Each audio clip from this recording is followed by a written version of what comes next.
ذہن میں رکھیں کہ توفیقات اس کی جانب سے ہوتی ہیں، تو اس سے ہمیشہ توفیق مانگیں کہ اللہ اپنے حضور جھکنے کی توفیق نصیب کر دے۔ اس سے بڑا بدبخت نہیں ہے جو اللہ کے حضور جھکنا بھی نہیں جانتا۔ فجر کی اذان ہو رہی ہے اور وہ سو رہا ہے، ظہر گزر گئی کھیل کود میں لگا ہے، عصر گزر گئی وہ اپنے کاروبار میں منہمک ہے، مغرب عشاء گزر گئی اس کو خبر بھی نہیں، 5 نمازیں 5 اوقات میں گزر گئی اور اس کا سارا وقت غفلت میں گزر گیا۔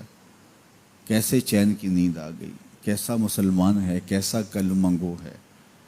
اللہ کی حضور سجدہ ریزی کی سارا دن توفیق نصیب نہیں ہوئی، پھر اگلا دن بھی یوں گزر گیا، زندگیاں گزر جاتی ہیں، توفیق سجدہ نصیب نہیں ہوتی۔ اس شخص سے بڑا بدبخت کوئی نہیں جس کو اللہ کے حضور جھکنا نصیب نہیں ہوتا۔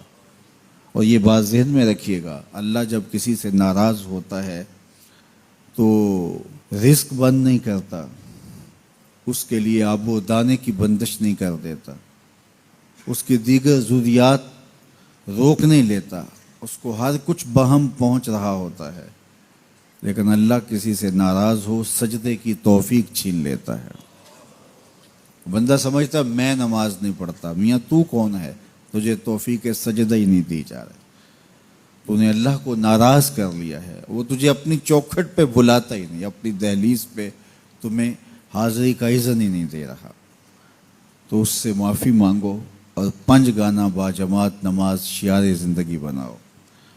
اللہ کے محبوب علیہ السلام نے ارشاد فرمایا، حضرت انس رضی اللہ تعالی عنہ کی مرویات سے ہے، صحیح بخاری میں یہ حدیث موجود ہے کہ آقا کریم نے ارشاد فرمایا، ان احدکم اذا صلی ینادی ربہ، تم میں سے جب کوئی شخص نماز پڑھتا ہے تو وہ اپنے رب سے سرگوشیاں کر رہا ہوتا ہے، یہ اپنے رب سے ہم کلام ہونا ہے۔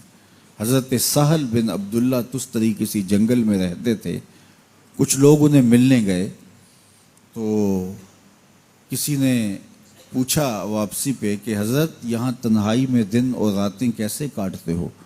تو حضرت سہل نے کہا تمہیں کس نے کہا ہے میں تنہا رہتا ہوں؟ کہا کسی نے کیا کہنا تھا، ہم خود دیکھ رہے ہیں آپ تنہا ہیں۔ فرمایا تم نے غلط دیکھا، میرا جب اس سے باتیں کرنے کو جی چاہتا ہے تو میں نماز کے لیے کھڑا ہو جاتا ہوں، اور جب اس کی باتیں سننے کو جی چاہتا ہے تو قرآن کھول کے بیٹھ جاتا ہوں، کبھی اپنی سناتا رہتا ہوں کبھی اس کی سنتا رہتا ہوں۔ تمہیں کس نے کہا میں تنہا رہتا ہوں، میں تو دم دم اپنے رب کے ساتھ رہتا ہوں۔ تو جو نماز پڑھتا ہے وہ اپنے رب سے سرگوشیاں کرتا ہے، وہ اپنے رب سے بات کرتا ہے، اپنے رب سے ہم کلام ہوتا ہے۔ تو خوش نصیب لوگ جنہیں 5 گانا نماز نصیب ہوتی ہے، اور پھر اگر اس کے آداب کی رعایت کے ساتھ نصیب ہو، نماز پڑھنے کا جو انداز ہے وہ نصیب ہو جائے، جیسا کہ حدیث احسان میں ہے، جبریل امین نے حضور سے کچھ سوال کیے تھے، ان میں سے ایک سوال تھا حضور احسان کیا ہے؟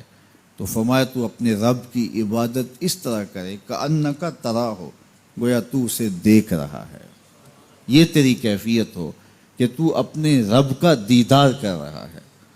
اللہ اکبر۔ حضرت سیدنا علی المرتضیٰ رضی اللہ تعالی عنہ سے کسی نے پوچھا کہ جس رب کی عبادت کرتے ہو کبھی اس کو دیکھا بھی ہے، کبھی اس کیفیت سے بھی گزرے ہو؟ تو فرمایا لم اعبد ربا لم اراہ، جب تک دیکھتا نہیں سجدہ ہی نہیں کرتا۔